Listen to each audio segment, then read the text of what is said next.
And now, punta tayo kay Don Zulueta. Nagpakasal kay Anton Lagdameo mga 1997. Tapos si Anton ay nag-congressman. Pero ngayon ay special assistant siya kay BBM.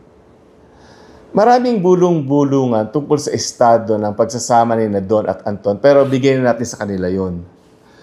But how was Don as a congressional wife? Ito true story. May kilala akong byuda na ang pangalan ay Mrs. Cecil Lopez. Sayang at wala akong picture niya. Si Cecil ay may anak na Ryan ang pangalan.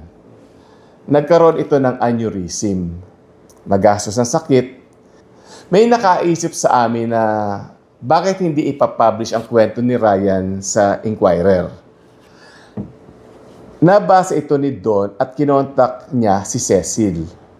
Mahaba-haba at talagang mahal ang gamutan ni Ryan. Pero sa maniwala kahit hindi, tinutukan ito ni Don Zulueta.